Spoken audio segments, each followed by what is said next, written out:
राजभर जी बहुत बहुत धन्यवाद जुड़ने के लिए। आज जिस तरह से मतदान हुआ है ये आपके ही प्रभाव क्षेत्र में हुआ है, आपका क्या आंकलन आज? मतदान बस अभी 6 बजे समाप्त हुआ है जी। देखिए, आज का जो चुनाव है, ये चुनाव में गाजीपुर, मऊ, आजमगढ़, अंबेडकर नगर, इन जिलों में तो भाजपा का खाता नहीं खुलेगा। बनारस की सीट पे हम 8 में 5 जीत रहे हैं, चंदौली में 4 में 3 जीत रहे हैं, भदोही की तीनों सीट जीत रहे हैं।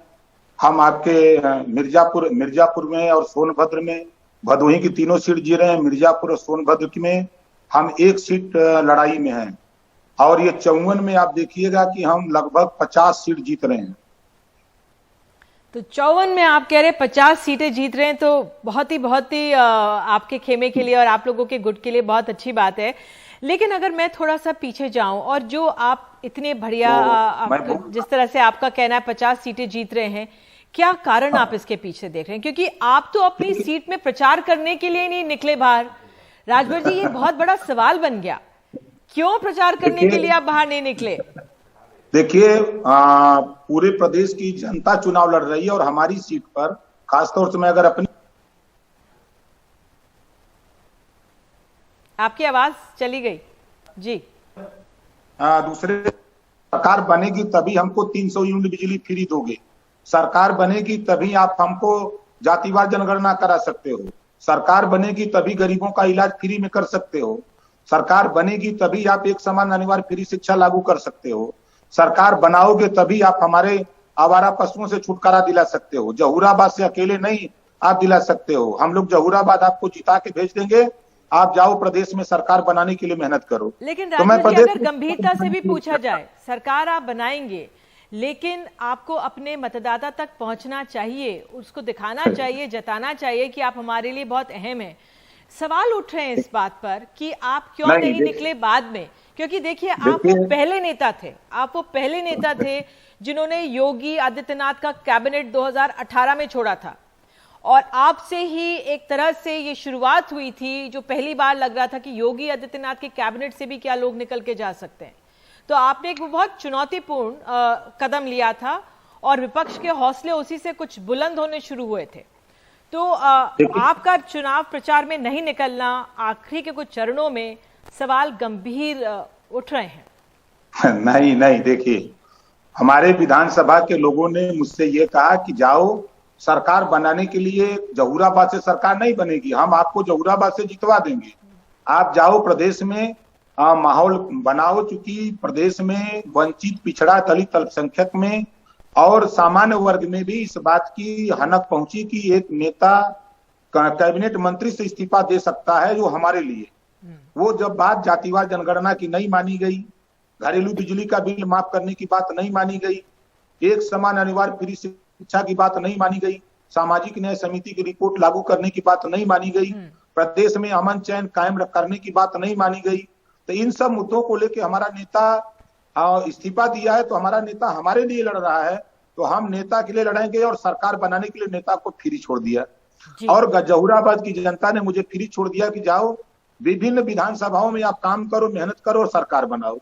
मैं तब से लगातार हमें उसी क्षेत्र में काम करता रहा। और आप देखिएगा कि जहूराबाद से कम जहूराबाद की जनता हमको 40 से 50 हजार वोट से जितवाएगी। ठीक है, मैं आपसे ये भी पूछना चाह रही हूँ, कई कुछ अब आप जब आपके बेटे अरविंद राजभर अपना नामांकन भरने गए थे, उस समय कुछ आपके साथ जो लोगों का व्यवहार हुआ था उस पर आपने चिंताएं जताई थी कि आपकी जान को भी खतरा है। उस दौरान क्या हुआ? कुछ उसका असर तो नहीं? उस लिहाज से चिंताएं हैं, आप बताइए क्या हुआ था जी। उससे हमारा फायदा हुआ। जो वोटर हमारे साथ नहीं जुटता था, वो योगी महाराज के गुंडों ने जो काम किया, अभी शिवपुर में बेटा प्रचार कर रहा था, वहां योगी के गुंडे जो है गुंडे दिखा रहे हैं। हमने उससे कहा कि तुम किसी से रुझना मत, चुनाव तुम जीतोगे और किसी से रुझना मत। अभी भी योगी के गुंडे गुंडई कर रहे हैं, तमाम तरह की बातें कर रहे हैं। हमारे यहाँ हमारे विधानसभा में योगी के गुंडे लपट करके हराने के लिए अभी वो तय नहीं कर पाए कि हम किसके साथ जाएं कि वो चुनाव हार जाए, और वो हराते हराते खुद हार गए। नहीं, जो ये गुंडई की बात है ये तो समाजवादी पार्टी पर बीजेपी अक्सर उठाती है। अब एक आखिरी सवाल मैं आपकी सीट पर ही पूछ लेती हूँ, क्योंकि शादाब फातिमा को भी चुनाव पे उतारा गया है, हाँ, कालीचरण राजभर भी चुनाव मैदान में है।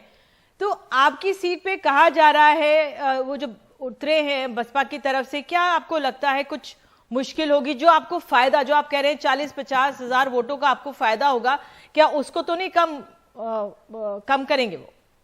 नहीं, देखिए आपको बता दें, जितना बीजेपी और बसपा मिल के दोनों वोट पाएंगे उतना वोट से हम जीतेंगे, आप देखिएगा। ठीक है, तो आप ये जहूराबाद मानते हैं में कि बसपा सपोर्ट कर रही है बीजेपी को?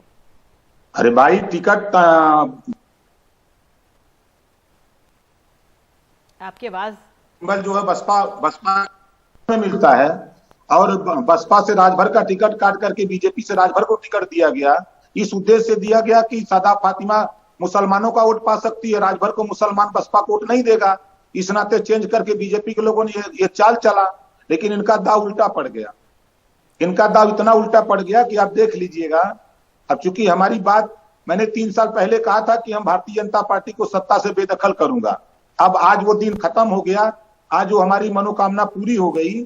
अब देखिएगा 10 तारीख को गिनती होगी, तो गिनती में माननीय अखिलेश यादव जी सीएम बनने के लिए अब उनको तय करना है कि शपथ कब लेना है। ठीक है, ये आपको याद रखेंगे एनडीटीवी के जो दर्शक हैं, एनडीटीवी इंडिया के दर्शक, कि आपने कहा इस बार के 54 में से 50 सीटें तो आप लोगों को मिल ही रही हैं और आप लोगों की सरकार बनेगी। बहरहाल बहुत बहुत धन्यवाद समय निकालने के लिए और जुड़ने के लिए।